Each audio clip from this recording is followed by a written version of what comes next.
Let's tell the truth. It's exhausting for anyone who has a heart to be watching and hearing what's happening in this world and trying to go on and have a normal life and act normal. Like, I don't think it's possible to not feel sad every single moment and to not just get lost in those thoughts of frustration and anger about everything you hear in the news. And yet we have to carry on, we have to continue our lives. And it's like, how do we do it? And I'm sure everybody's tired of listening to another person telling them what to do. And at the same time, I think all of us like, just tell me what to do, right? And I'm really, really angry at all of the gurus in wellness and holistic living, like Deepak Chopra, who is in the files, and other gurus who are not even saying anything. Everybody's silent. Everybody's silent about what's happening because nobody wants to alienate their followers who may be supporting those horrific things that have been happening. And it angers me so much to see this in the community, to see people being silent. And personally, I've been silent for a couple of weeks because my father passed away and I just didn't have the capacity to say anything. I've been posting a little on my stories, but I haven't been able to actually post anything on content on how I see things and how to continue on because I've been really dealing with my own things. But right now, it's the year of the horse today. Happy New Year. It's the year of the fire horse. And I thought, if not now, then when? Like, it's time. It's time to talk about it. And it's also time to have action plan on what we can do so we don't go insane. And so we don't, A, succumb to the fears and the anger, and B, we don't alienate ourselves from everything and just say, you know what, I'm not going to pay attention because it's too much to handle. So, like, how do you find that middle ground? And a lot of times people would go to Deepak Chopra, Tony Robbins, Oprah, and they're silent on everything. And I will tell you a secret because I've spent $150,000 on all sorts of retreats with Deepak and with Tony Robbins and with Eckhart Tolle. Not to say anything is wrong with Eckhart Tolle, but I'm just saying, as far as experts in the field. And, Wayne Dyer actually met Louise Hay. And I will tell you what I've learned so you don't have to go to any of the retreats and you can spare yourself the expense and save yourself the time. You, you know already what to do. Your heart and your soul are here in this body, in that body for a reason, and you know what that reason is. You're here to make the world a better place. You're here to serve, and you are here to have joy.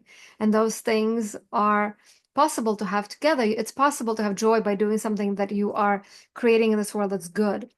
And it's not about just like dilly-dally, having a good time, which, of course, it's great to have a good time.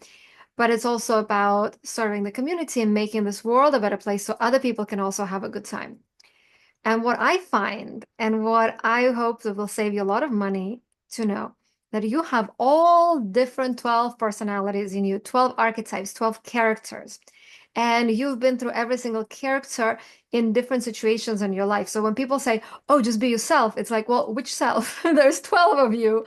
And there's variations of those 12 because you can have, two dominant ones. And so they create a merged character. And so what I would say is, drop into your body and just close your eyes for a minute. It's not mumbo jumbo, it's not woo-woo stuff, but just put your hand on your heart and just get honest with yourself. Why are you here? Why were you born? No Deepak Chopra, no Tony Robbins. Nobody can tell you what that is except for you. And you don't need them. You just need your heart. You need to listen to your heart and get really clear. Why are you here? And what do you really, really want? How can you, A, enjoy life and have joy, and B, serve the world? And it will come to you, and it will come to you in maybe in a picture of a character. Maybe think, if you want to, of a person you admire the most. The person you admire the most can be a real person or a fictional character. And then say to yourself, what would they do? Because if you spot it, you got it. And so seeing a fictional character, even in your mind's eye, if it comes to you, that's because you already have that in you. The reason why you like somebody is because you have those characteristics in you. And even if you think, well, Alina, I like this big basketball player and I'm like 5 foot and maybe you don't have legs that work well.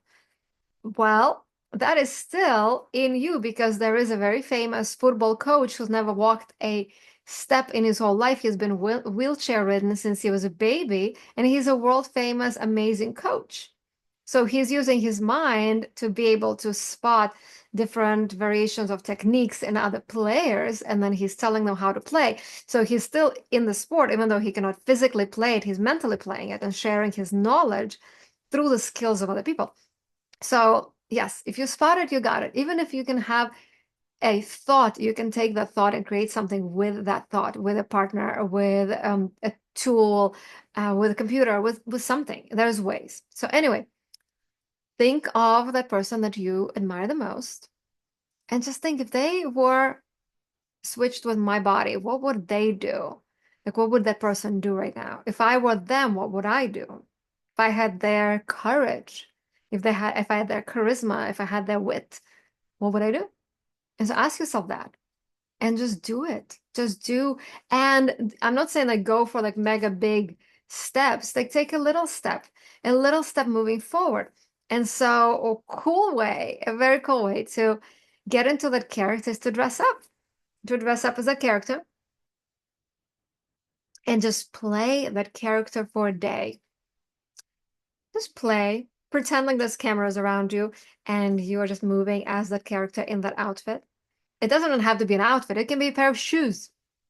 Pair of shoes, just moving you into the world one step at a time. And just that little tiny step can make a big difference. Because if you don't believe me, read Cinderella. I talk about Cinderella all the time. I can talk about day and night. Cinderella would have not met the prince if she did not have a pair of shoes. If she would have worn clogs, the prince would be like, this is weird. It's the shoes that made the outfit. Now, of course, if she showed up in nice shoes and an apron, maybe he would have not seen her, but he didn't even recognize her for goodness sake. I mean, the story is ridiculous too, but he didn't recognize her without the makeup. He just recognized her when she put the shoe on and she had the outfit of the servant girl, but it was the shoes. So put on the shoes or put on whatever you can to be that character and just be that hero for yourself. And if you think of, Deepak or Tony Robbins or whoever, we put the character of the sage on them as if they know better, but they don't. They just learned the stuff and they digested it and they spit it out to everybody. And they spit it out in nice words and the charismatic words, and they happen to be at the right place at the right time. And people are like, oh, this is cool. But honestly, like Deepak's book, which I loved, The Seven Spiritual Laws of Success, like, yeah, it's marketing. We're talking about success. People are still driven to have success. It's not the seven spiritual laws for inner peace and happiness, it's success. And people are like, ooh, I can be successful. And there's nothing wrong with being successful. You can be successful and spiritual to be successful, because if you are successful, you are an example to other people who want to be successful if it is their dharma, if it is their passion, if it's their mission. Some people want to be so successful that they can help so many other people in the world, like Dolly Parton. If she would have not been successful, she would have not been able to open the libraries, to open all of the charities. So being successful can be very, very good for everyone around you, not just you, because you're like, oh, I'm so successful, I'm so cool. So, but the success for a lot of people, unfortunately, means just being really cool and not about service. And as I said in the beginning, it's important to serve and enjoy your life and have a good time while you're serving. So that's what I've been doing. I mean, I'm the kind of person, I'm very transparent. I share my life publicly. People know things about me. I have nothing to be ashamed of. Um, what I do know for sure, like Oprah says, I know, but I know for sure, is just be a good person and don't hide. And if you've done something bad, talk about it. If it's important to clear things, if you hurt somebody, clear that. If you did something that may have not been good, but you didn't hurt anybody, you didn't hurt yourself, you're living with that, it's fine. But as being a good person, I feel is important right now more than anything. Being of integrity, being kind, being being good for the world. I listen to that inner voice of mine that thinks about, I have a dorky voice in my head. I think about Immanuel Kant a lot. Kant a lot. Immanuel Kant, and he said that if you take your action and you imagine everybody in the world doing exactly the same thing, would the world be a better place or worse place? And I feel like those are the words to live by. Just do things that will make a world better. And if everybody was doing the same thing, would it be a better world?